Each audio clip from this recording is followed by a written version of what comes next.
أعوذ بالله من الشيطان الرجيم. بسم الله الرحمن الرحيم.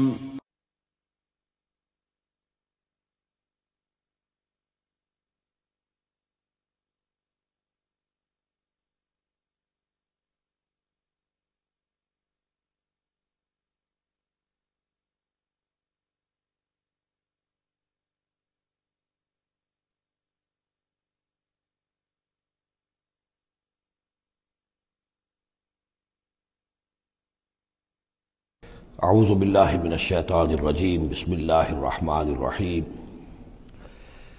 یا ایہا الذین آمنوا ان کثیرا من الاحبار والرہبان لیاکلون اموال الناس بالباطل ویصدون عن سبیل اللہ والذین یکنزون الذہب والفضة ولا ينفقونها فی سبیل اللہ فبشرہم بعذاب علیم۔ اس آیہ مبارکہ کے بارے میں یہ نوٹ کر لیجئے کہ اس آیت کے حوالے سے حضرت ابو ذر غفاری رضی اللہ تعالیٰ عنہ کی رائے قائم ہو گئی تھی کہ سونا اور چاندی اپنے پاس رکھنا مطلقاً حرام ہے۔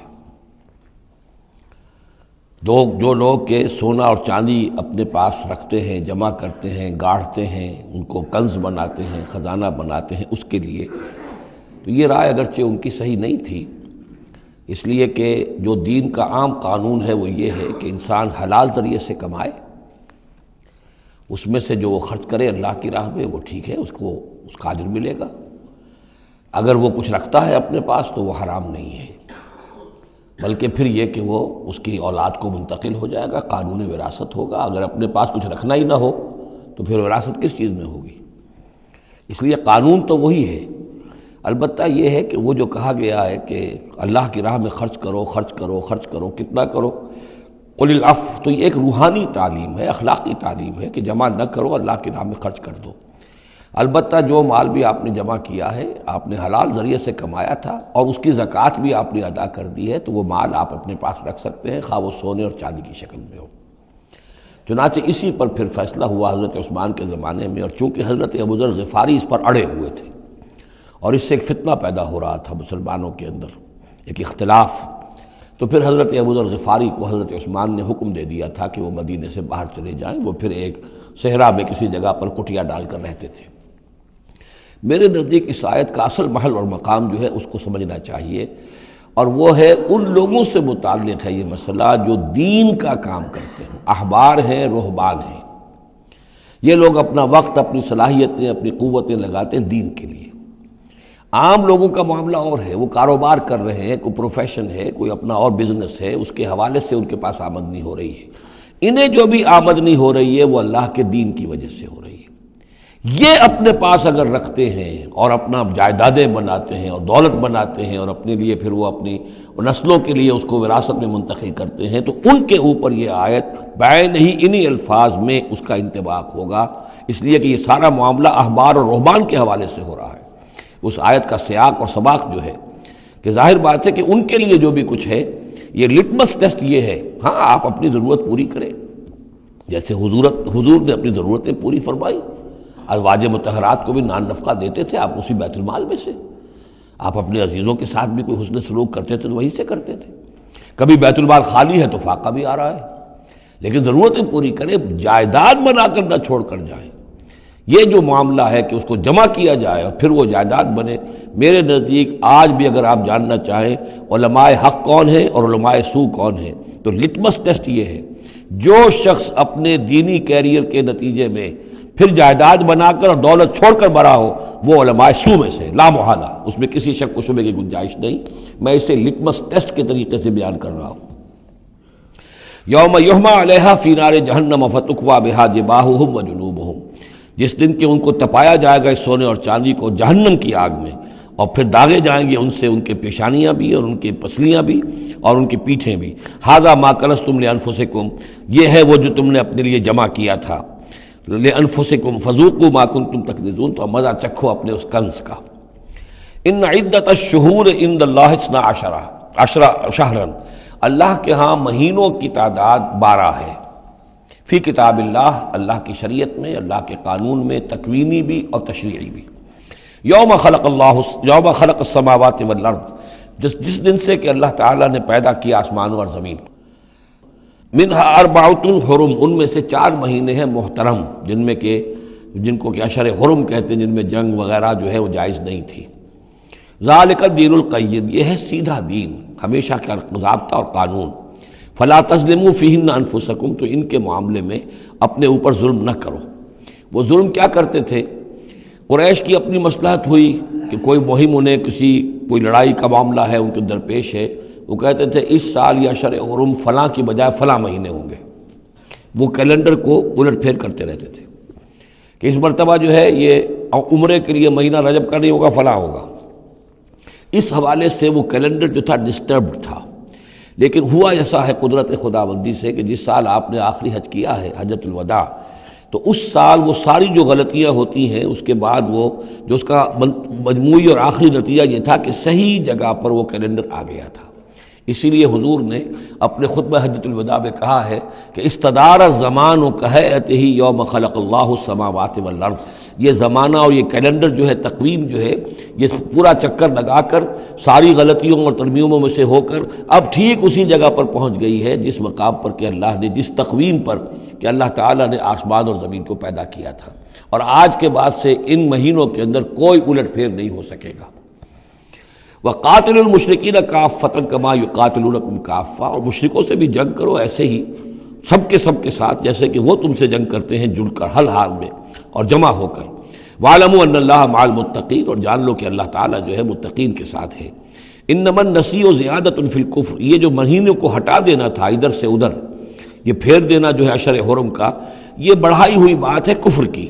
یضل بہ الذین کفروا، اس کے ذریعے سے گمراہ ہوئے ہیں وہ لوگ جنہوں نے کفر کیا۔ یحلونہ عاما، حلال کر لیتے ہیں اس مہینے کو 1 سال، ویحرمونہ عاما، اور 1 سال اسے حرام قرار دے دیتے ہیں۔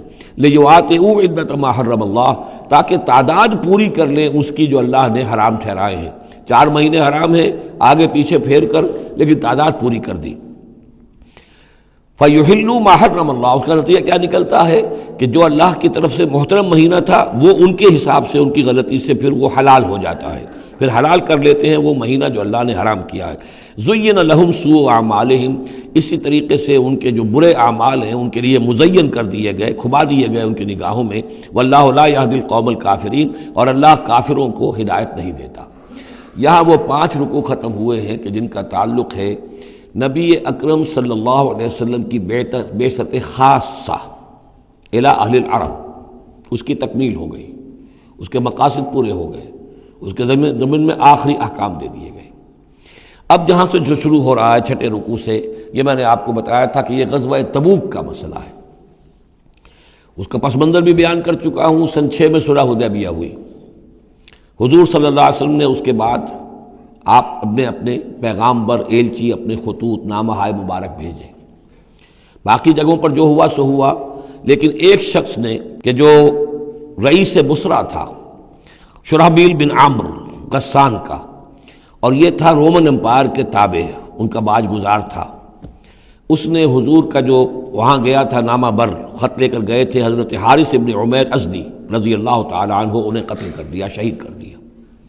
سفیر کا قتل جو ہے وہ گویا کہ اعلان جنگ ہوتا ہے، لہذا حضور نے ایک لشکر تیار کیا، 3000 مسلمانوں کو جمع کیا، حضرت زید ابن حارثہ کو ان کے اوپر امیر بنایا، اور لشکر بھیجا موتا کی طرف۔ یہ جنگ موتا ہوئی ہے سن 8 میں، جمادی الاولیٰ سن 8 میں جنگ موتا ہوئی ہے۔ اس میں ہوا یہ کہ وہاں سے رومیوں کا لشکر آ گیا 1 لاکھ کا، اور مسئلہ یہ پیدا ہوا کہ اب ہمیں مقابلہ کرنا چاہیے یا نہیں، لیکن مسلمانوں نے کہا کہ ہم تو شہادت کے شائق ہیں، شہادت ہے مطلوب و مقصود مومن، نہ مال غنیمت نہ کشور کشائی۔ تو جنگ ہوئی، نتیجہ یہ ہوا کہ حضرت زید ابن حارثہ بھی شہید ہوئے۔ پھر حضور نے پہلے ہی بتا دیا تھا کہ اگر وہ شہید ہو جائیں تو پھر جعفر ابن ابی طالب جو حضور کے چچا داد بھائی تھے، حضرت جعفر طیار، پھر وہ ہوں گے کمانڈر، انہوں نے چارج لیا، وہ بھی شہید ہو گئے۔ ان کے بعد حضور نے فرمایا تھا کہ عبداللہ ابن رواحہ انصاری ہوں گے، انہوں نے چارج سنبھالا، وہ بھی شہید ہو گئے۔ پھر آخر کار حضرت خالد ابن ولید نے خود اپنے ہاتھ میں کمان سنبھالی، اور کسی طریقے سے وہ اپنے اس لشکر کو بچا کر لے آئے۔ تو یہ صورتحال ہوئی جنگ موتا کی۔ اس کے بعد نبی اکرم صلی اللہ علیہ وسلم نے پھر اعلان عام کیا کہ اب میں خود جاؤں گا، اور اب وہ جنگ تبوک کا مسئلہ ہوا کہ اب تمام مسلمان ہر صاحب ایمان کے لیے میرے ساتھ نکلنا ضروری ہے۔ ہم تبوک تک جائیں گے۔ تبوک آخری سرحد تھی کہ جو رومن امپائر جہاں سے شروع ہو جاتی تھی، یہ حجاز کا آخری شہر ہے۔ مدینے سے جہاں تک میرا اندازہ ہے کوئی 300 ساڑھے 300 میل شمال میں ہے، اور بڑا سخت جو ہے صحرا درمیان میں آتا ہے۔ شدید گرمی کا موسم تھا، شدید گرمی کا موسم، تب طویل سفر۔ ادھر فصل تیار تھی کہ کھجوریں پکی ہوئی تھی، اگر انہیں اتاریں گے نہیں وقت پر تو ضائع ہو جائے گی، اور اگر سب مرد چلے جاتے ہیں تو عورتیں تو کھجوریں نہیں اتار سکتی، یہ کھجور کا اتارنا جو ہے پھل کا وہ آسان کام نہیں ہوتا۔ یہ سارے ایسے امتحانات جمع ہو گئے کہ اس کے لیے اہل ایمان کا بھی آخری امتحان ہو گیا، جس کے نتیجے میں جو منافقین تھے ان کا گویا کہ تش تش بام ہو گیا، ان کا معاملہ، ان کی کمزوریاں، ان کی خباثتیں کھل کر سامنے آ گئیں۔ تو یہ یوں سمجھیے کہ یہ 11 رکوع منافقین کے موضوع پر قرآن مجید کا آخری مقام اور ذروۂ سنام ہے۔ جیسے کہ اس سے پہلے سورہ نساء کے اندر بہت بڑا حصہ جو ہے، تقریباً نصف سورت جو ہے وہ متعلق تھی منافقین سے ہی۔ یہاں پر بھی یوں سمجھیے کہ یہ 11 رکوع جو ہیں وہ بہت سے مضامین اس میں آئیں گے، لیکن یہ کہ ایک جو درمیان میں یوں سمجھیے کہ جو دھاگا ہوتا ہے جس میں موتی پروئے ہوئے ہیں، ان میں وہی منافقین کا مضمون ہے۔ تو اس میں یہ ہے کہ آپ کو معلوم ہے کہ حضور 30,000 کا لشکر لے کر گئے تھے، اور اس میں وہاں جا کر ہرقل اگرچہ موجود تھا، ہرقلیس، لیکن اس نے مقابلے میں آنے کی جرت نہیں کی۔ وہ پہچان چکا تھا کہ یہ اللہ کے رسول ہیں، اور میں اگر براہ راست ان کے مقابلے میں آؤں گا تو مار کھا جاؤں گا۔ حضور وہاں مقیم رہے، وہاں کے آس پاس کے لوگ آئے، انہوں نے معاہدے کیے، اپنی سرحدوں کو آپ نے محفوظ کیا، اور پھر آپ واپس آ گئے۔ گویا کہ جنگ کی نوبت نہیں آئی، لیکن یہ کہ دھاک بیٹھ گئی حضور کی اور مسلمانوں کی کہ سلطنت روما نے پسپائی اختیار کی ہے، رومن امپائر مقابلے میں آنے کی ہمت نہیں کر سکی۔ تو وہ جو بھی جنگ موتا کی وجہ سے جو کچھ ہوا اکھڑی تھی، اللہ تعالیٰ نے اس ہوا کو دوبارہ جو ہے قائم کر دیا۔ بہرحال اس کے بعد یہ سلسلہ آگے بڑھا حضرت ابوبکر کے زمانے میں، کیونکہ حضور نے اپنے مرض وفات میں بھی ایک لشکر تیار کر دیا تھا، اور زید ابن حارثہ رضی اللہ تعالیٰ عنہ کے بیٹے حضرت اسامہ ابن زید کو اس کا سربراہ مقرر کیا تھا۔ جب آپ کا انتقال ہوا ہے تو وہ لشکر تیار تھا۔ اب اس موقع پر جو منافقین کی جان پر بن گئی تو خطاب تو شروع ہو رہا ہے یا ایھا الذین آمنوا سے، لیکن وہ بات ذہن میں رکھ لیجیے جو میں نے سورہ نساء میں آپ سے کہی تھی کہ منافقین سے بھی خطاب ہوتا ہے تو یا ایھا الذین آمنوا کے صیغے سے ہوتا ہے، اس لیے کہ وہ بھی مسلمان تھے، ایمان کا دعویٰ کرتے تھے۔ یا ایھا الذین آمنوا ما لکم اذا قیل لکم انفروا فی سبیل اللہ ثاقلتم الی الارض، اے ایمان کے دعوے دارو تمہیں کیا ہو گیا ہے جب تم سے کہا جاتا ہے نکلو اللہ کی راہ میں تو تم گرے جاتے ہو، دھسے جاتے ہو زمین کی طرف، یعنی کہ وہ پاؤں من کے بھر کے ہو گئے اور اٹھا نہیں جا رہا، حوصلہ جو ہے جواب دے گیا۔ ارضیتم بالحیات الدنیا من الآخرہ، اب یہ وہی سرچنگ کویسچن، ذرا سوچو کیا تم نے آخرت کی بجائے دنیا کی زندگی کو قبول کر لیا ہے؟ دعوے دار تو ہو ایمان بالآخرت کے، لیکن اگر تم اللہ کی راہ میں جنگ کے لیے نکلنے کے لیے تیار نہیں ہو تو اس کا مطلب یہ کہ تم آخرت ہاتھ سے دے کر اور دنیا خرید رہے ہو۔ فما متاع الحیات الدنیا فی الآخرۃ الا قلیل، تو جان لو کہ دنیا کی پوری زندگی کا ساز و سامان آخرت کے مقابلے میں کچھ بھی نہیں ہے، نہ ہونے کے برابر ہے، بہت قلیل۔ الا تنفروا، اگر نہیں نکلو گے اللہ کی راہ میں، یعذبکم عذابا علیما، تمہیں عذاب دے گا، دردناک عذاب، ویستبدل قوما غیرکم، اور تمہیں ہٹا کر کسی اور قوم کو لے آئے گا۔ اس نے اپنے دین کا جھنڈا اٹھوانا ہے، تم نہیں اٹھاتے، تمہیں دفع کرے گا، ریجیکٹ کرے گا، مردود کر دے گا اور کسی اور قوم کو لے آئے گا۔ ولا تضروہ شیئا، اور تم اللہ کا کوئی نقصان نہیں کر سکو گے۔ واللہ علی کل شیء قدیر، اللہ ہر چیز پر قادر ہے۔ الا تنصروہ، اگر تم ان کی مدد نہیں کرو گے یعنی حضور کی، فقد نصرہ اللہ اذ اخرجہ الذین کفروا ثانی اثنین اذ ہما فی الغار، جبکہ کافروں نے انہیں اپنے گھر سے اور مکے سے نکلنے پر کر دیا تھا، جبکہ دو میں کے دوسرے تھے، دو ہی تھے، حضور تھے اور حضرت ابوبکر تھے رضی اللہ تعالی عنہ۔ اذ ہما فی الغار، جبکہ وہ دونوں غار میں تھے۔ اذ یقول، یہ غار ثور کا واقعہ ہے۔ اذ یقول لصاحبہ لا تحزن، جب حضرت ابوبکر نے رضی اللہ تعالی عنہ یہ کہا کہ حضور یہ تو پہنچ گئے ہیں غار کے دہانے تک، اگر کسی نے ذرا بھی نیچے جھانک لیا تو ہم نظر آ جائیں گے، تو حضور نے فرمایا لا تحزن، فکر نہ کرو، ان اللہ معنا، اللہ ہمارے ساتھ ہے۔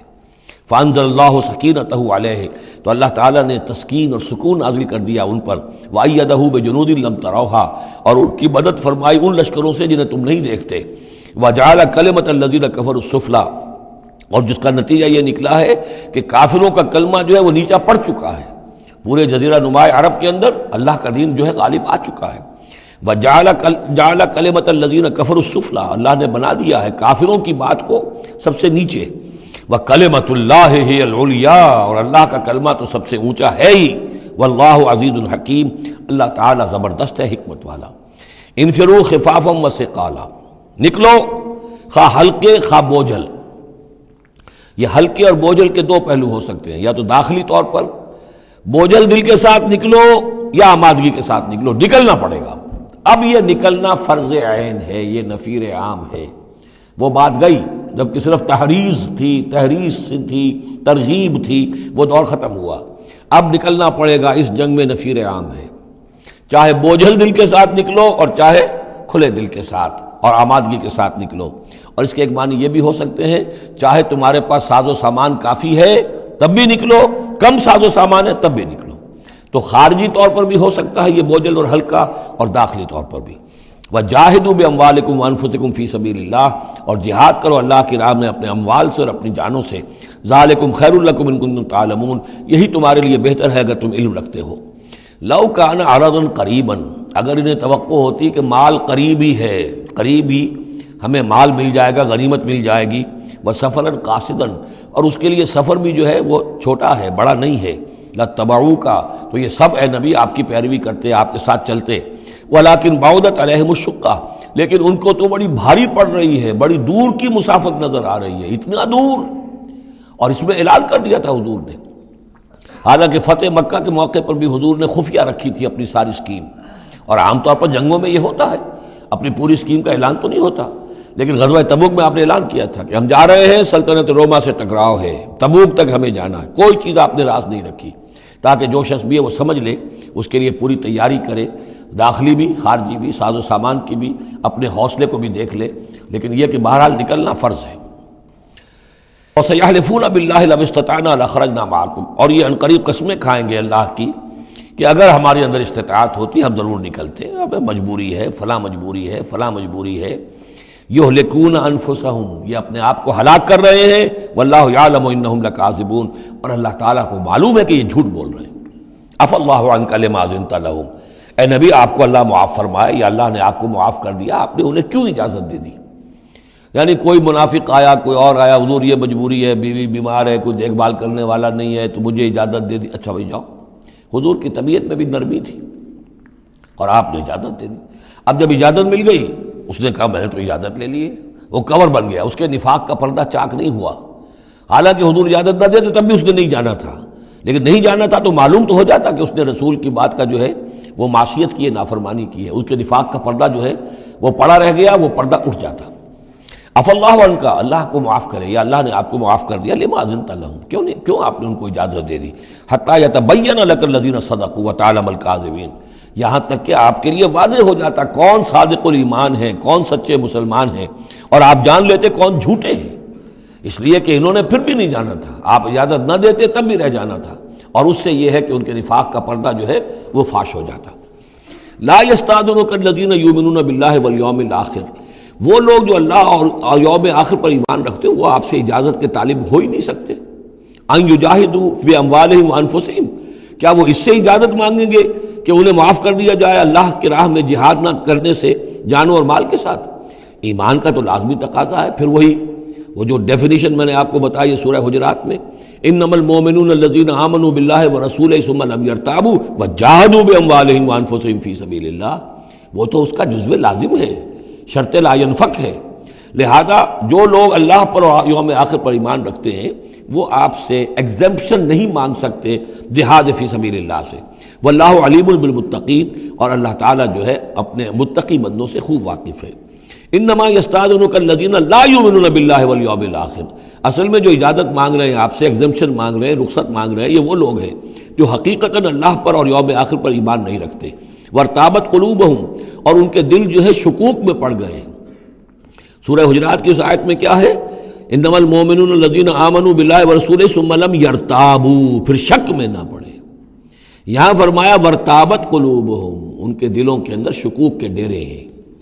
فَهُمْ فِي رَيْبِهِمْ يَتَرَدَّدُونَ، اور وہ اپنے اسی شک و شبے کے اندر بھٹک رہے ہیں. تردد بھی یہی ہوتا ہے، تذبذب، تردد، چلوں نہ چلوں، یہ جو متردد ہو جاتا ہے آدمی. کبھی چاہتا ہے چلنا چاہیے بھائی، ورنہ تو یہ کہ اب جو ہے بالکل پردہ فاش ہو جائے گا اور میں منافق قرار دے دیا جاؤں گا۔ اس کے بعد پھر یہ کہ پھر نہیں، کوئی نہ کوئی جھوٹی بہانہ بناؤ، قسم کھا لو۔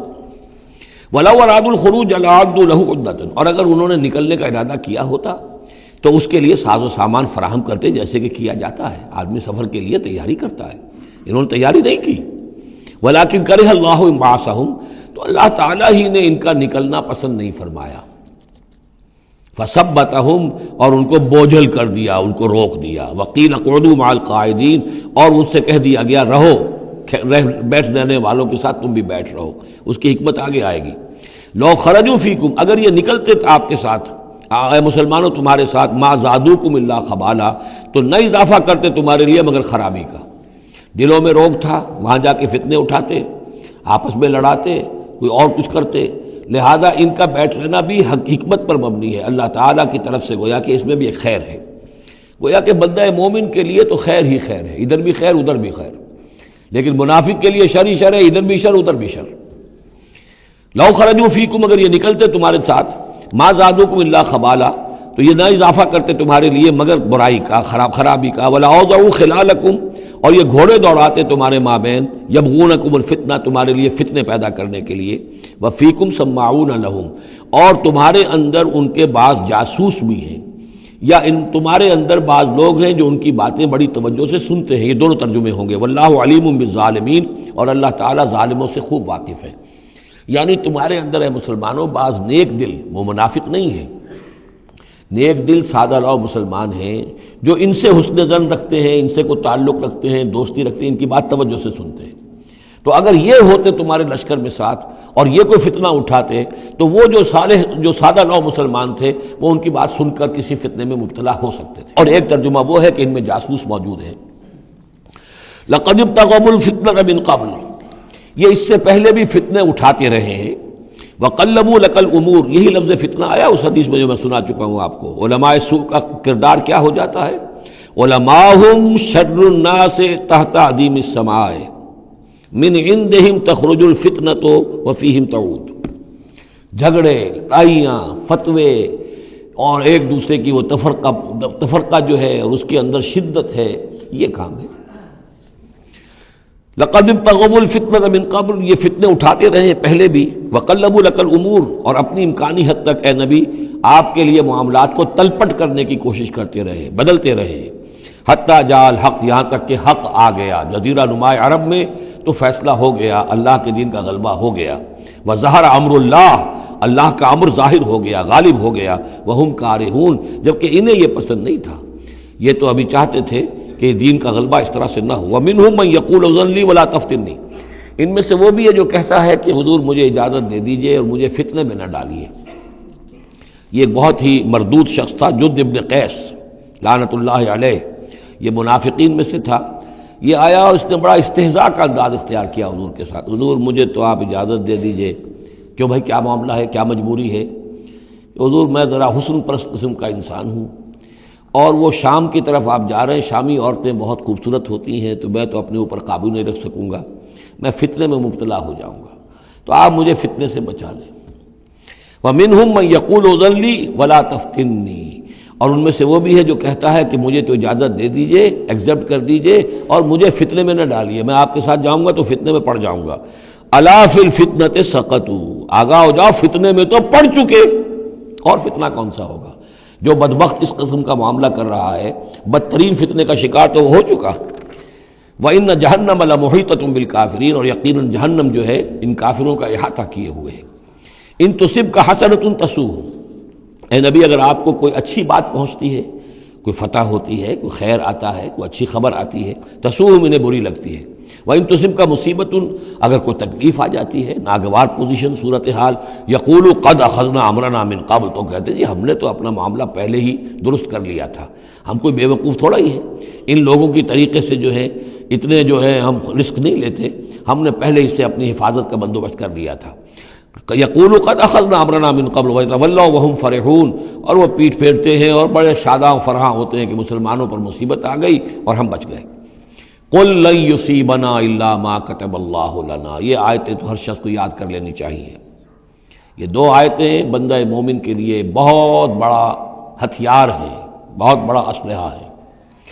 کہو لن یصیبنا الا ما کتب اللہ لنا، اے بدبختو ہم پر کوئی مصیبت نہیں آ سکتی سوائے اس کے جو اللہ نے ہمارے لیے لکھ دی ہو۔ ہوا مولانا، وہ ہمارا مولا ہے۔ اگر اس کی طرف سے تکلیف آ جائے، دوست کی طرف سے تکلیف آ جائے کہ ہرچہ ساقی ما ریخت عین الطاف، میرا ساقی میرے پیالے میں جو بھی ڈال دے اس کا لطف و کرم ہی ہے، تو اللہ کی طرف سے جو آئے سر تسلیم خم ہے جو مزاج یار میں آئے۔ نہ شود نصیب دشمن کے شود ہلاک تیغت، سر دوستاں سلامت کے تو خنجر آزمائی۔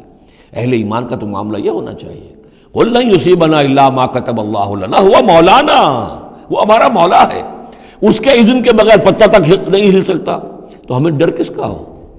وعلی اللہ فلیتوکل المؤمنون، اور اللہ ہی پر توکل کرنا چاہیے اہل ایمان کو۔ قل هل تربصون بنا الا احدى الحسنیین، ان سے کہو ہمارے بارے میں تم کن چیزوں کا انتظار کر سکتے ہو سوائے دو نہایت عمدہ چیزوں کے۔ یہ حسنیین کیا ہے؟ احسن، احسن افعل و تفضیل ہوا، اس سے مؤنث بنا حسنا، حسنا کا تثنیہ بنا تو حسنیین، دو نہایت احسن صورتوں کے سوا ہمارے لیے تیسری ہے ہی نہیں۔ کیا مطلب؟ ہم سب اللہ کی راہ میں شہید ہو جائیں، احسن، ہم کامیاب ہو کر آ جائیں، احسن، تیسری کیا بات ہے؟ تو ہمارے لیے تو خیر ہی خیر ہے، ڈراتے ہمیں کس سے ہو؟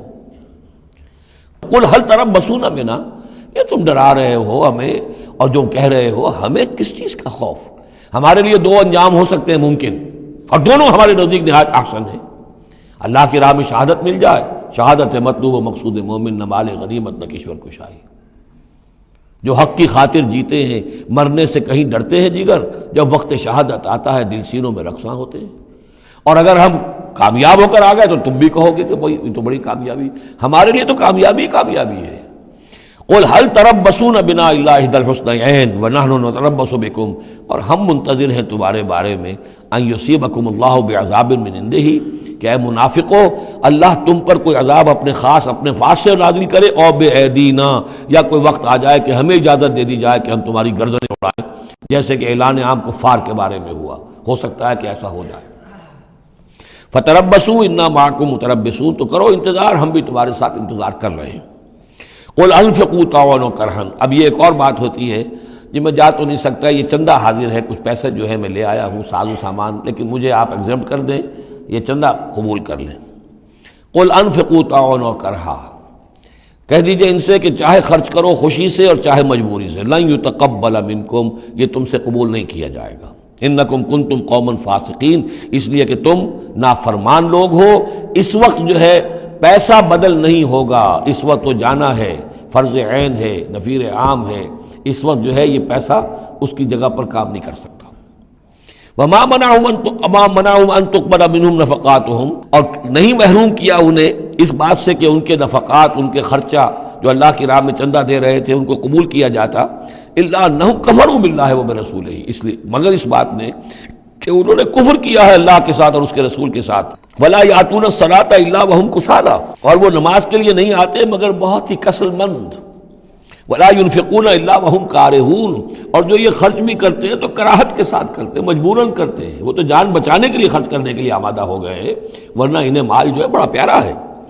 فلا تعجبک اموالهم ولا اولادهم، تو اے نبی اور اے مسلمانوں تمہیں ان کے مال اور ان کی اولاد ان سے دھوکہ نہ کھاؤ، اچھے نہ لگے تمہیں، تم سمجھتے ہو کہ اللہ کی بڑی نعمتیں ہیں ان پر، یہ دولت والے منافق تھے، بچا بچا کر رکھتے تھے، دولت والے تھے، ان کی اولاد بھی اللہ نے دی ہے، اللہ تعالیٰ تو دنیا میں پھر اور دے دیتا ہے ان کو جن کا آخرت میں کوئی حصہ نہیں ہے، کہ جو بھی کچھ ہے یہیں پر اپنا حساب کتاب کر لے۔ فلا تعجب کا، تو تعجب نہ کرو اس کے مال اور اولاد کے بارے میں، بہت سخت الفاظ آ رہے، انما یرید اللہ لیعذبہم بہا فی الحیات الدنیا، اللہ تعالیٰ چاہتا یہ ہے کہ انہی چیزوں کے ذریعے سے انہیں دنیا کی زندگی میں عذاب دے۔ یہی اولاد سوہان روح بھی بن جاتی ہے، یہی بڑا چہیتا لاڈلا بیٹا جس کے لیے کیا کچھ کیا ہے، اور ہو سکتا ہے کہ وہی جو ہے باپ کے لیے سوہان روح بن جائے۔ یہی مال و دولت جو ہے وَتَزْهَقَ أَنفُسُهُمْ وَهُمْ كَافِرُونَ، اور اللہ چاہتا ہے کہ ان کی جانیں نکلیں اسی کفر کی حالت میں۔ وہ لپٹے رہے اسی مال سے اور اپنی اولاد سے اور اپنی دولت سے اور جائیداد سے، اور ان کو آنکھ ان کی کھلنی نصیب نہ ہو، تاکہ اللہ تعالیٰ چاہتا ہے کہ آخری عذاب کے مستحق بن جائیں۔ فلا تعجبک اموالهم ولا اولادهم انما يريد الله ليعذبهم بها في الحیاۃ الدنیا وتزهق انفسهم وهم کافرون ويحلفون بالله انهم لمنكم، اور وہ قسمیں کھا کر کہتے ہیں ہم بھی آپ کے ساتھ ہیں، مسلمانوں میں سے ہی ہیں، ہماری بات کا اعتبار کیجئے۔ وما هم منکم، لیکن مسلمانوں یہ تو حقیقت میں تم میں سے نہیں ہے، ولکنہم قوم یفرقون، بلکہ اصل میں یہ ڈرے ہوئے خائف ہیں، خوف کی وجہ سے جب اسلام کا غلبہ ہو گیا ہے یہ اپنے آپ کو مسلمان ظاہر کر رہے ہیں۔ لو یجدون ملجا و مغارات و مدخلا، اگر یہ پالیں کہیں کوئی پناہ کی جگہ یا کوئی غار مغارات اور مدخلا جہاں سر گھسانے کی جگہ ہو، لولوا الیہ وہم یجمعون، تو یہ اسی کی طرف لوٹ جائیں گے اور اپنی رسیاں توڑا لیں گے، جیسے کوئی جانور رسی توڑا کے بھاگتا ہے۔ یہ تو خوف ہے ان کا کہ اب دین غالب آ گیا جزیرہ نما عرب میں، اب جائیں کہاں ہم؟ اگر کوئی جائے پناہ ہوتی ان منافقین کے لیے، کہیں سر گھسانے کی جگہ ہوتی، چھپانے کی جگہ ہوتی، تو یہ بھاگ گئے ہوتے۔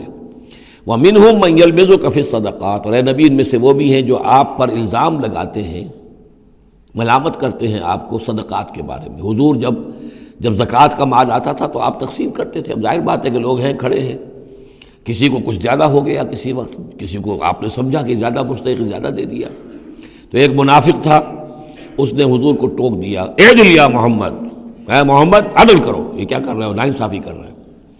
تو حضور کو غصہ آیا اس پر صلی اللہ علیہ وسلم، ان لم عادل فمن یعدل، اگر میں عدل نہیں کروں گا تو کون کرے گا؟ لیکن یہ کہ بہرحال اس کا بھی ذکر ہو رہا ہے، وَمِنْهُمْ مَنْ يَلْمِزُكَ فِي الصَّدَقَاتِ، ان میں سے وہ لوگ بھی ہیں جو آپ پر طعن کرتے ہیں خیرات کے بانٹنے میں، صدقات اور زکوٰۃ کی تقسیم میں۔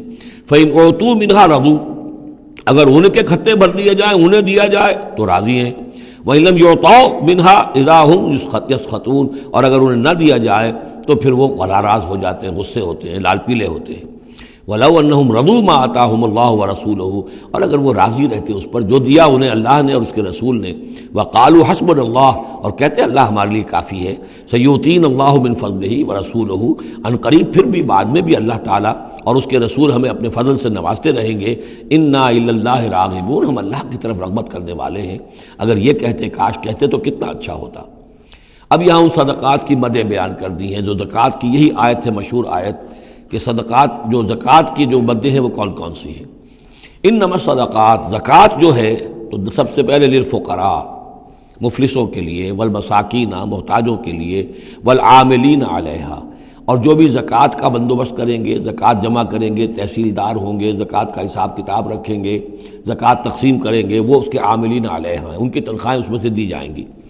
والمؤلفۃ قلوبہم، اور تالیف قلب کے لیے، کچھ لوگ ہوتے تھے جب تک ایک تحریک اور دعوت چل رہی ہے، بعض لوگ ہوتے ہیں معاشرے کے اندر صاحب حیثیت ہوتے ہیں، انہیں کچھ دے دلا دیا جائے تو ان کی مخالفت کم ہو جاتی ہے، ساتھی نہ بنے، کم سے کم یہ کہ ان کا مخالفت کا زور شور جو ہے کم ہو جائے، تو یہ تالیف قلب کے لیے۔ یہ مد جب اسلام غالب ہو چکا تو اس کے بعد سے ختم ہو گئی۔ اس کے بارے میں فقہا کا کہنا یہ اس وقت تک تھا جب تک کہ ابھی وہ تحریک اور دعوت چل رہی تھی، لیکن ویسی ہی سچویشن پھر کبھی دوبارہ پیدا ہو سکتی ہے تو پھر یہ مد جو ہے اس کے اندر یہ شامل ہو جائے گی۔ وفر رقاب، گردنوں کے چھڑانے میں، اور گردنوں کے چھڑانے میں کسی پر تاوان آ گیا ہے، کوئی شخص جو ہے وہ مقروض اتنا ہو گیا ہے کہ اس سے نہیں نکل پا رہا ہے، لہذا ایک یہ کہ لم سم مدد کر کے اسے گویا کہ اس کی گردن چھڑا دی جائے۔ والغارمین، جن پر تاوان بھرنا پڑے۔ وفی سبیل اللہ، اور ایک مد جو ہے فی سبیل اللہ بھی ہے، مطلب یہ ہے کہ اللہ کی راہ میں جہاد، دعوت اور اقامت دین کی جد و جہد میں بھی یہ رقم خرچ ہو سکتی ہے، لیکن اولین مستحق یہ ہے۔ انفاق فی سبیل اللہ خود اللہ کل کا کل دین کے لیے ہے، اللہ کے دین کے لیے، دعوت، تبلیغ اور جو بھی اقامت دین کی جد و جہد ہے اس کے لیے۔ لیکن یہ جو صدقات ہیں، اور زکوٰۃ بھی صدقات ہی میں شامل ہے، ان میں اولاً جو مستحق ہیں وہ ہیں غرباء اور یتیم اور مساکین اور بیوائیں، جو بھی ہیں محتاج ہیں، یہ ان کے زیادہ پہلے حقدار ہیں۔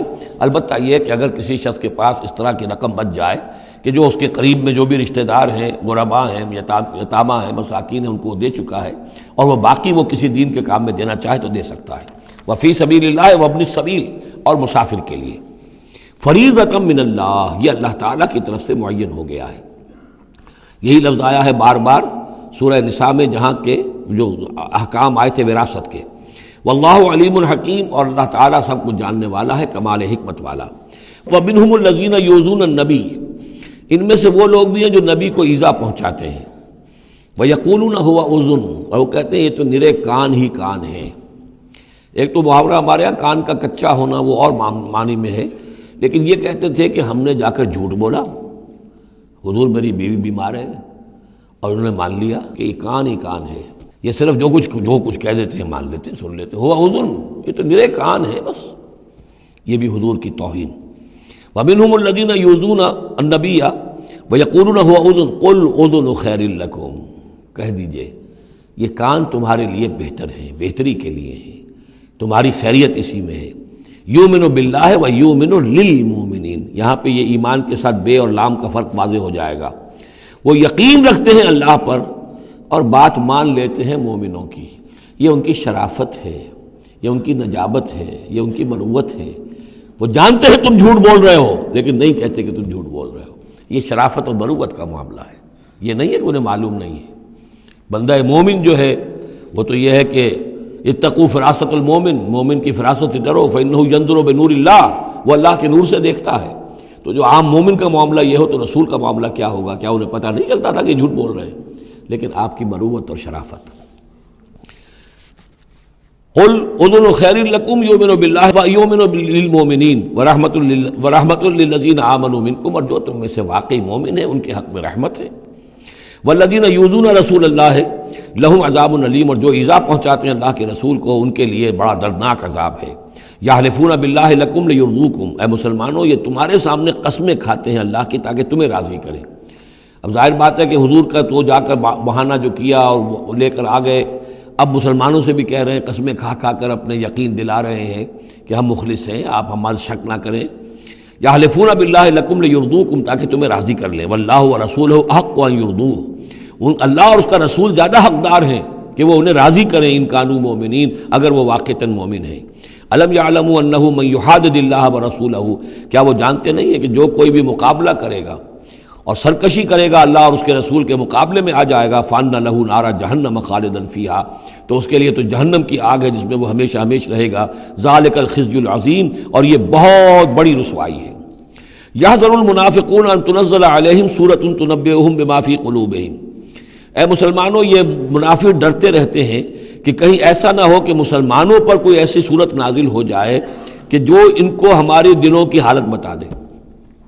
اللہ کی طرف سے وحی آ سکتی ہے، ہم جو کہ جھوٹ بول رہے ہیں ہمارا پردہ چاک کر دیا جائے اور ہمارا جو ہے وہ ہمارے لیے شامت آ جائے۔ قل استہزئوا، کہیے کہ نہیں ڈرتے، ابھی تم استہزاء کرتے رہو، ان اللہ مخرج ما تحذرون، لیکن بہرحال ایک وقت آئے گا جس چیز سے تم ڈر رہے ہو اللہ اسے ظاہر کر دے گا، عیاں کر دے گا۔ وَلَئِن سَأَلْتَهُمْ لَيَقُولُنَّ، اور اگر آپ ان سے پوچھیں گے تو کہیں گے اِنَّا كُنَّا نَخُوضُ وَنَلْعَبُ، وہ جب بکواس کرتے تھے آپس میں، حضور کے خلاف بات کر رہے ہیں، کسی مومن صادق کے اوپر کوئی تہمت لگا رہے ہیں، اب اگر کسی نے جا کر کوئی بات بتا دی حضور کو کہ فلاں شخص تو یہ کہہ رہا تھا، عبداللہ ابن ابی یہ کہہ رہا تھا، فلاں نے یہ کہا ہے، حضور نے بلایا، طلب کیا، پوچھا، تو اب وہاں پر آئیں گے وَلَئِن سَأَلْتَهُمْ، اگر پوچھیں گے، باز پرس کریں گے آپ ان سے، لَيَقُولُنَّ، وہ لازماً کہیں گے اِنَّمَا كُنَّا نَخُوضُ وَنَلْعَبُ، یہ تو ویسے ہی ذرا گپ بازی میں لگے ہوئے تھے، یہ تو تھوڑی سی جو تھی ہماری گفتگو جو ہو رہی تھی وہ لائٹ وین میں گفتگو ہو رہی تھی، اس کو خامخواہ اس شخص نے جو ہے وہ سنجیدگی سے لے لیا، ہم کھیل رہے تھے دل لگی میں، یہ بات ہم نے کہہ دی تھی۔ قل اب اللہ وآیاتہ ورسولہ کنتم تستہزئون، کہیے تو کیا تم اللہ کے ساتھ اور اس کی آیات کے ساتھ اور اس کے رسول کے ساتھ استہزاء کر رہے تھے؟ تمسخر، یہ دل لگی تمہاری، بازی بازی بارش بابا ہم بازی، اب اللہ اور رسول جو ہیں اور اس کی آیات جو ہیں وہ بھی تمہارے لیے تختہ برس بن گئی ہیں استہزاء اور تمسخر کا۔ لا تعتذروا، اب بہانے مت بناؤ، قد کفرتم بعد ایمانکم، تم کفر کر چکے ہو اپنے ایمان کے بعد۔ ان نعفو عن طائفۃ منکم، اگر ہم تمہاری ایک جماعت کی طرف سے درگزر کریں گے، نعذب طائفۃ، تو کسی دوسری جماعت کو ہم عذاب بھی اب دیں گے، اب وہ وقت آ رہا ہے کہ تمہیں سزائیں بھی ملیں گی، بانہم کانوا مجرمین، اس لیے کہ وہ مجرم تھے۔ المنافقون والمنافقات بعضهم من بعض، یہ منافق مرد اور منافق عورتیں سب ایک دوسرے میں ہی سے ہیں، یعنی ان کی کا گٹھ جوڑ ہے۔ یامرون بالمنکر، یہ بدی کا حکم دیتے ہیں، بجائے اس کے کہ امر بالمعروف کرتے، یہ برائی کا حکم دیتے ہیں۔ وینہون عن المعروف، اور نیکی سے روکتے ہیں، مت خرچ کرو، سنبھال کے رکھو، پاگل ہو گئے ہو، آخر مستقبل کی فکر کرنی چاہیے، لہذا وہ نہی انل معروف اور امر بالمنکر، یامرون بالمنکر وینہون عن المعروف ویقبضون ایدیہم، اپنے ہاتھوں کو مٹھیوں کو بند رکھتے ہیں، خرچ نہیں کرتے، نسوا اللہ فنسیہم، انہوں نے اللہ کو بھلا دیا تو اللہ نے انہیں بھلا دیا، نظر انداز کر دیا۔ ان المنافقین هم الفاسقون، یقیناً یہی منافق ہیں کہ جو سرکش ہیں، نافرمان ہیں۔ وعد اللہ المنافقین والمنافقات والکفار نار جہنم خالدین فیہا، اللہ نے وعدہ کیا ہے ان منافق مردوں اور منافق عورتوں سے اور تمام کفار سے آگ کا، جہنم کے آگ کا، خالدین فیہا جس میں وہ ہمیشہ ہمیشہ رہیں گے، ہی حسبہم، بس وہی ان کے لیے کفایت کرے گی، ولعنہم اللہ، اور اللہ تعالیٰ نے ان پر لعنت فرما دی ہے، ولہم عذاب مقیم، اور ان کے لیے عذاب ہے قائم رہنے والا، مسلسل دائم اور قائم عذاب۔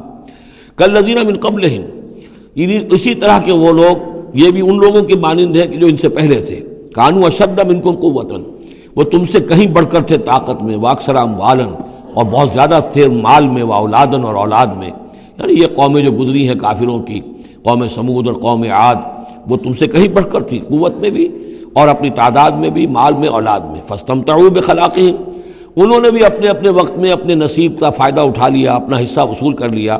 فاستمتعتم بخلاقکم، اب تم بھی اپنا حصہ مکمل کر چکے ہو، اب تمہارا انجام بہت قریب آ چکا ہے۔ کما استمتع الذین من قبلکم بخلاقہم، جیسے کہ ان لوگوں نے اپنا حصہ وصول کر لیا تھا اور اس سے فائدہ اٹھا لیا تھا جو تم سے پہلے تھے۔ وخذتم کالذی خاضوا، اور تم نے بھی اسی طرح کی روش اختیار کی جو انہوں نے اختیار کی تھی۔ اولئک حبطت اعمالہم فی الدنیا والآخرہ، یہ وہ لوگ ہیں کہ جن کے تمام اعمال دنیا اور آخرت سب میں حبط ہو گئے۔ واولئک هم الخاسرون، اور یقیناً یہی ہے خسارے میں رہنے والے۔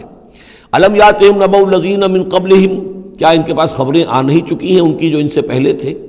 قوم نوح وعاد وثمود وقوم ابراہیم واصحاب مدین والمؤتفکات، نوح کی قوم اور عاد اور سمود اور قوم ابراہیم، یہ واحد مقام ہے قرآن مجید میں جس میں قوم ابراہیم کا بھی تذکرہ اس انداز میں ہے کہ شاید ان پر بھی عذاب آیا ہو، لیکن صراحتاً اس کا ذکر پورے قرآن میں کہیں نہیں ہے۔ وہ اصحاب مدین، اور مدین کے لوگ، والمؤتفکات، اور ان بستیوں کی جو الٹ دی گئی تھی، سدوم اور عمورہ، اتتہم رسلہم بالبینات، آئے ان کے پاس ان کے رسول واضح احکام لے کر، واضح نشانیاں لے کر۔ فما کان اللہ لیظلمہم، تو اللہ تعالیٰ ان پر ظلم کرنے والا نہیں تھا، لیکن کانوا انفسہم یظلمون، بلکہ وہ اپنے اوپر خود ہی ظلم ڈھاتے رہے۔ والمؤمنون والمؤمنات بعضهم اولیاء بعض، وہ منافق مرد اور منافق عورتوں کی بات تھی۔ اب فرمایا اور ایمان والے مرد اور ایمان والی عورتیں، بعضهم اولیاء بعض، وہ ایک دوسرے کے ساتھی ہیں، ایک دوسرے کے پشت بنا ہے، مددگار ہیں۔ یامرون بالمعروف، ان کا طرز عمل یہ ہے کہ نیکی کا حکم دیتے ہیں، مشورہ دیتے ہیں، وینہون عن المنکر، بدی سے روکتے ہیں، ویقیمون الصلاۃ، نماز قائم کرتے ہیں، ویؤتون الزکوٰۃ، اور زکوٰۃ ادا کرتے ہیں، ویطیعون اللہ ورسولہ، اور اللہ اور اس کے رسول کی اطاعت کرتے ہیں۔ اولئک سیرحمہم اللہ، یہی ہیں وہ لوگ کہ جن پر اللہ تعالیٰ رحمت فرمائے گا۔ ان اللہ عزیز الحکیم، یقیناً اللہ زبردست ہے، حکمت والا۔ اللہم ربنا اجعلنا منہم۔ وعد اللہ المؤمنین والمؤمنات جنات تجری من تحتها الانہار خالدین فیہا، اللہ نے وعدہ کیا ہے مومن مردوں اور مومن عورتوں سے ان باغات کا جن کے دامن میں یا جن کے نیچے ندیاں بہتی ہوں گی، اور اس میں وہ ہمیشہ رہیں گے۔ ومساکن طیبۃ فی جنات عدن، اور بڑے ستھرے اور بہت عمدہ مکان رہائش کے لیے ان کو دے گا، رہنے کے باغات میں، ریزیڈینشل گارڈنز میں۔ وَرِضْوَانٌ مِّنَ اللَّهِ اکبر، یہ ساری چیزیں تو ہے ہی، سب سے بڑی شے یہ کہ اللہ ان سے راضی ہو جائے گا، رضا اللہ کی وہ سب سے بڑی شے ہے، سب سے بڑی نعمت ہے۔ ذَلِكَ هُوَ الْفَوْزُ الْعَظِيمُ، وہ تو ہے بہت ہی بڑی کامیابی۔ یا ایھا النبی جاہد الکفار والمنافقین واغلظ علیہم، اے نبی صلی اللہ علیہ وسلم آپ جہاد کیجئے کفار سے بھی اور منافقین سے بھی، اور ان پر سختی کیجئے۔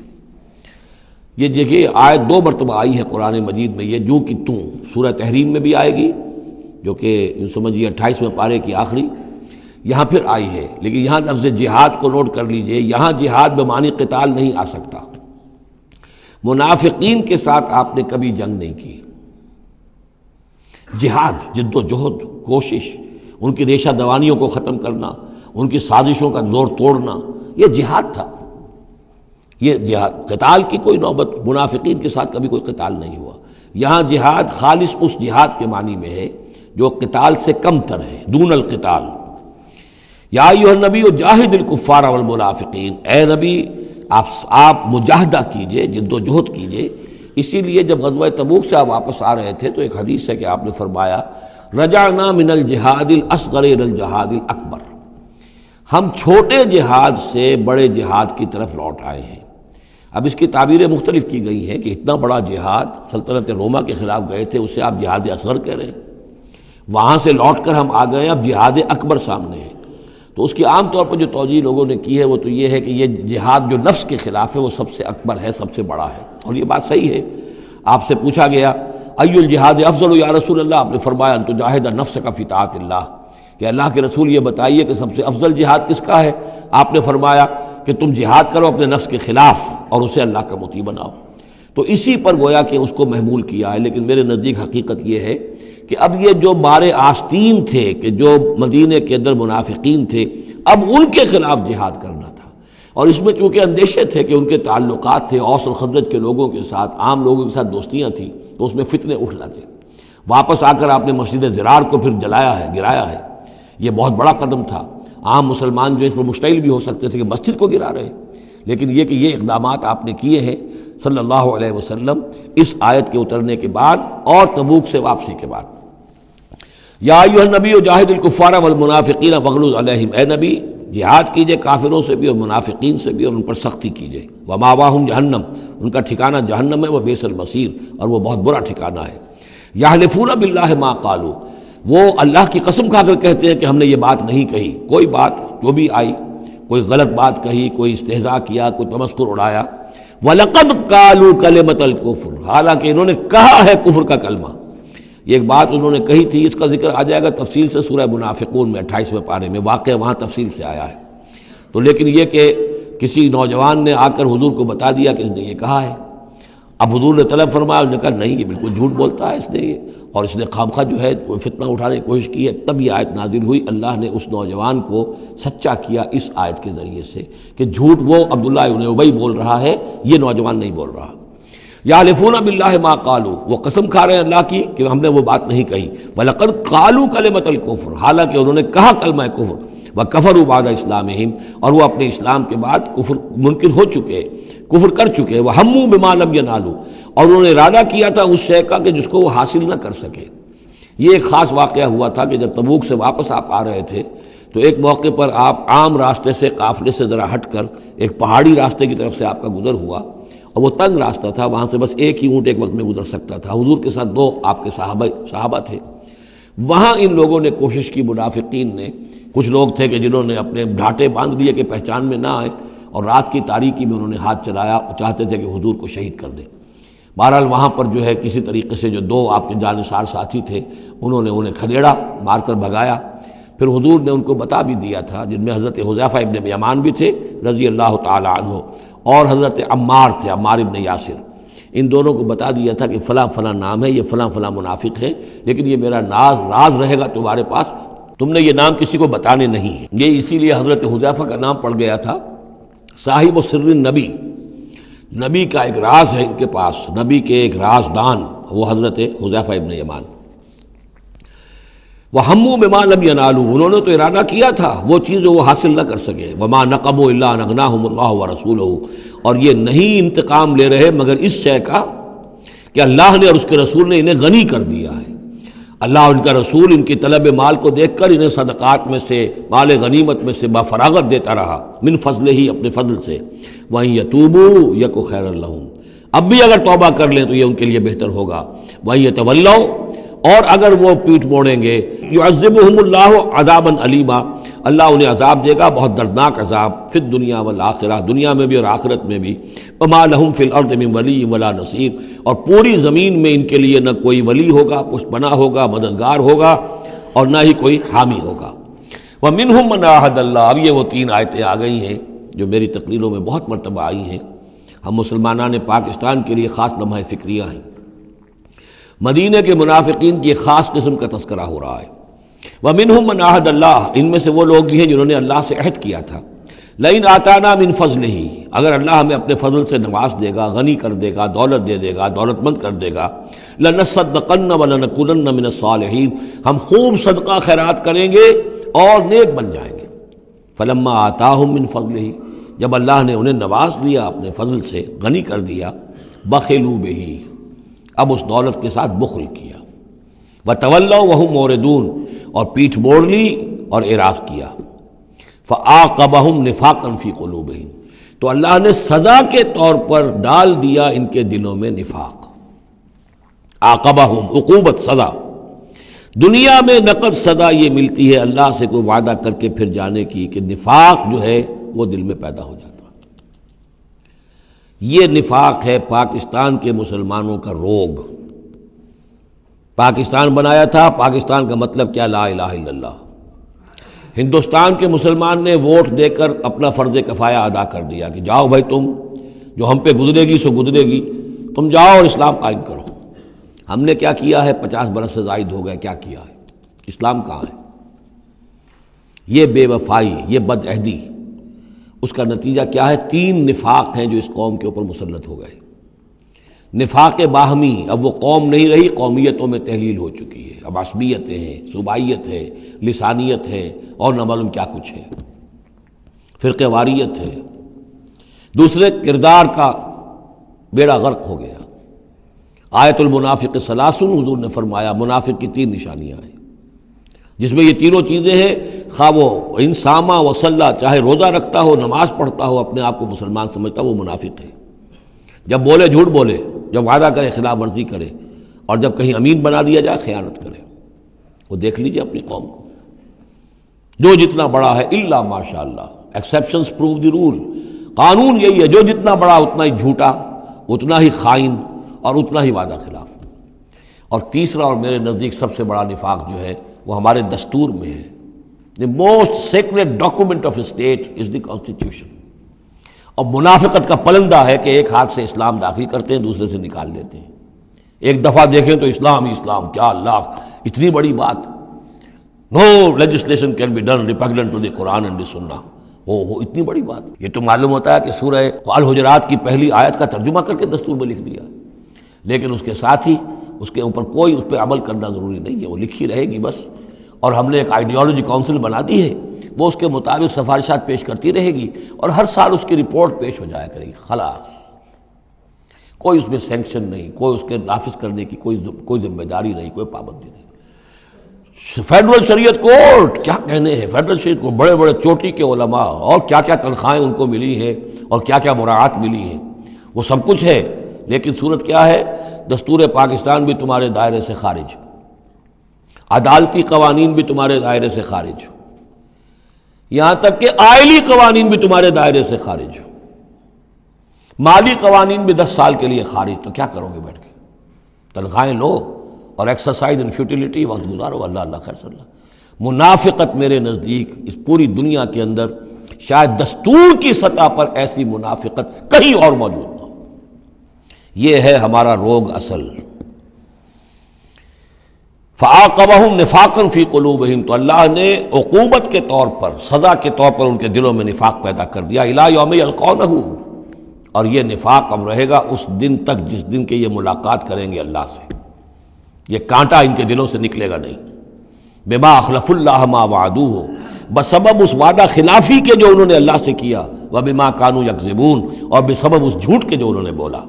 أَلَمْ يَعْلَمُوا أَنَّ اللَّهَ يَعْلَمُ سِرَّهُمْ وَنَجْوَاهُمْ، کیا انہیں یہ معلوم نہیں ہے کہ اللہ تعالیٰ ان کی چھپی اور کھلی چیزوں کو، چھپی چیزیں اور جو نجوا کرتے ہیں یہ لوگ بیٹھ کر آپس میں سازشیں کرتے ہیں، اللہ ان سے واقف ہے۔ وَأَنَّ اللَّهَ عَلَّامُ الْغُيُوبِ، اللہ تعالیٰ تو تمام غیب کا جاننے والا ہے۔ الَّذِينَ يَلْمِزُونَ الْمُطَوِّعِينَ مِنَ الْمُؤْمِنِينَ، یہ لوگ کہ جو اہل ایمان میں سے جو بھی نیکی کی کوشش کرتے ہیں اپنی طرح دل سے، اپنی امکانی حد تک ان کے اوپر تان کرتے ہیں، استہزاء کرتے ہیں۔ جب حضور نے فرمایا تھا کہ اب یہ بڑی مہم ہے، اب جو بھی کچھ لا سکتے ہو پیش کرو، گویا کہ جدید اسلام میں ہم کہیں گے چندے کی اپیل کی، ڈونیشنز چاہیے، تو ایک ابو عقیل انصاری تھے، انہوں نے یہ کیا کہ کچھ نہیں تھا ان کے پاس، ساری رات مزدوری کی ایک باغ میں جا کر، اور وہ کھینچ کر کنویں سے پانی باغ کو سیراب کیا۔ صبح کو انہیں کچھ کھجوریں ملی، رات بھر کی مزدوری، آدھی لے جا کر اپنے گھر میں دے دی اپنے بیوی بچوں کو، اور آدھی لا کر حضور کی خدمت میں پیش کر دی۔ حضور نے فرمایا کہ یہ جو کھجوریں ہیں یہ اس پورے ڈھیر کے اوپر پھیلا دو، یہ سب پر بھاری ہیں، لیکن وہاں جو منافق تھے انہوں نے اب فقے چست کرنے شروع. جی ہاں، ان کھجوروں کے بغیر تو یہ مہم چل ہی نہیں سکتی تھی. کیا کہنے صاحب، یہ تو بہت بڑا صدقہ انہوں نے کیا ہے، بہت بڑا معاملہ ہے. تو یہ اب تانے دے رہے ہیں، ان کا دل دکھا رہے ہیں. الذین یلمزون المطوعین من المؤمنین فی الصدقات والذین لا یجدون الا جہدہم. وہ بیچارے کہ جن کے پاس اپنی محنت مشقت کے سوا کچھ ہے ہی نہیں. فیسخرون منہم، ان سے مذاق کرتے ہیں، ٹھٹے کرتے ہیں. سخر اللہ منہم، اللہ تعالیٰ ان کا مذاق اڑائے. ولہم عذاب علیم، اور ان کے لیے دردناک عذاب ہے. استغفر لہم، اب یہ سخت ترین آیت ہے قرآن مجید میں منافقین کے لیے. یا وہ تھی جو سورہ نساء میں تھی، ان المنافقین فی الدرک الاسفل من النار. منافق آگ کے سب سے نچلے طبقے میں ہوں گے. یا یہ ہے استغفر لہم، اے نبی اب آپ ان کے لیے استغفار کریں. او لا تستغفر لہم، یا ان کے لیے استغفار نہ کریں. ان تستغفر لہم 70 مرتن، اگر آپ 70 مرتبہ بھی ان کے لیے استغفار کریں گے فلن یغفر اللہ لہم، تب بھی اللہ تعالیٰ انہیں معاف نہیں فرمائے گا. ذالک بانہم کفروا باللہ ورسولہ، یہ اس لیے کہ یہ اللہ اور اس کے رسول کے ساتھ کفر کر چکے. واللہ لا یہدی القوم الفاسقین، اور اللہ ایسے فاسقوں کو ہدایت نہیں دیتا. فرح المخلفون بمقعدہم خلاف رسول اللہ وکرہوا ان یجاہدوا باموالہم وانفسہم فی سبیل اللہ. بہت خوش ہو گئے وہ پیچھے رہ جانے والے جنہوں نے اجازتیں لے لی تھی حضور سے، ایگزمپشن لے لی تھی اپنے بیٹھ رہنے پر اللہ کے رسول کے پیچھے، اور انہوں نے برا سمجھا، ناپسند کیا کہ وہ جہاد کرتے اپنی جانوں اور مال کے ساتھ اللہ کی راہ میں. وقالوا لا تنفروا فی الحر، اور وہ دوسروں سے بھی کہہ رہے تھے ہم تو لے آئے چھٹی، رخصت لے آئے ہیں، تم بھی ذرا عقل کے ناخن لو، کہاں جا رہے ہو اس گرمی میں، اس شدید موسم کے اندر جا رہے ہو، پاگل ہو گئے. لا تنفروا فی الحر، اس گرمی میں مت نکلو. قل نار جہنم اشد حرا، اے نبی ان سے کہہ دیجئے جہنم کی آگ اس سے کہیں زیادہ گرم ہے. لو کانوا یفقہون، کاش کہ ان کو تفقہ حاصل ہوتا، فہم حاصل ہوتا. فلیضحکوا قلیلا ولیبکوا کثیرا، تو انہیں چاہیے کہ ہنسیں کم روئیں زیادہ. جزاء بما کانوا یکسبون، بدلہ اس کا کہ جو کمائی انہوں نے کی ہے. فإن رجعک اللہ الی طائفۃ منہم، تو اے نبی اگر اللہ تعالیٰ آپ کو لوٹا کر لے جائے، یہ 4 رکوع ختم ہو چکے تھے، 9ویں رکوع پر ان کے بارے میں تو تیقن کے ساتھ معلوم تھا کہ وہ غزوہ تبوک پر روانگی سے قبل آئے ہیں. یہ درمیان کا ہے کہ کچھ جاتے کچھ آتے، کچھ غزوہ تبوک کے وقت عین تبوک میں بھی وہی نازل ہوئی ہے، تو یہ وہ آیات ہیں. فإن رجعک اللہ، ظاہر بات ہے یہاں معلوم ہو رہا ہے کہ یہ کہیں تبوک میں یہ آیت نازل ہوئی ہے. اگر اللہ آپ کو لوٹا کر لے جائے ان کے کسی گروہ کے پاس، فاستاذنوک للخروج، اور پھر وہ آپ کے ساتھ نکلنے کی اجازت مانگے کسی اور دشمن کے خلاف، فقل لن تخرجوا معی ابدا، کہہ دیجیے گا اب تم میرے ساتھ کبھی نہیں نکلو گے، وہ آخری امتحان تمہارا ہو چکا، تم ناکام ہو چکے. ولن تقاتلوا معی عدوا، اور اب میرے ساتھ کسی دشمن کے ساتھ، میرے ساتھ ہو کر کسی دشمن کے ساتھ جنگ کرنے کا تمہیں موقع نہیں ملے گا. انکم رضیتم بالقعود اول مرۃ، تم پہلی مرتبہ راضی ہو گئے تھے بیٹھے رہنے پر، نفیر عام ایک ہی مرتبہ ہم نے کی اور تم پیچھے رہنے پر، بیٹھ رہنے پر راضی ہو گئے. فقعدوا مع الخالفین، اب ہمیشہ کے لیے پیچھے رہنے والوں کے ساتھ بیٹھ رہو. ولا تصلی علی احد منہم مات، اور اے نبی ان میں سے کوئی مر جائے تو اس کی نماز جنازہ ادا نہ کیجیے ابداً، کبھی بھی. ولا تقم علی قبرہ، اور اس کی قبر پر آپ کھڑے نہ ہوں.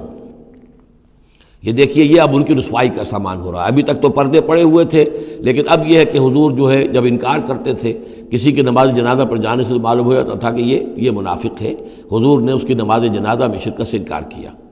ولا تصلی علی احد منہم مات ابدا ولا تقم علی قبرہ، اور مت کھڑے ہوئیے اس کی قبر پر. انہم کفروا باللہ ورسولہ، یقیناً انہوں نے کفر کیا ہے اللہ اور اس کے رسول کے ساتھ. وماتوا وہم فاسقون، اور وہ مرے ہیں اسی حال میں کہ وہ نافرمان تھے. ولا تعجبک اموالہم واولادہم، یہ آیت پہلے بھی آ چکی ہے، آیت نمبر 55. صرف وہی ایک فرق ہے اس میں، وہاں فلا تعجب کا ہے، یہاں ولا تعجب کا. آپ کو زیادہ پسند نہ آئیں، اچھی نہ لگیں، نہ ان کے اموال نہ ان کی اولاد. انما یرید اللہ ان یعذبہم، یہاں لام کی بجائے ان آ گیا ہے.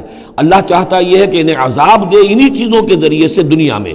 وتزہق انفسہم وہم کافرون، اور ان کی جانیں نکلیں اسی حالت کفر میں. بارک اللہ لی ولکم فی القرآن العظیم ونفعنی وإیاکم بالآیات والذکر الحکیم.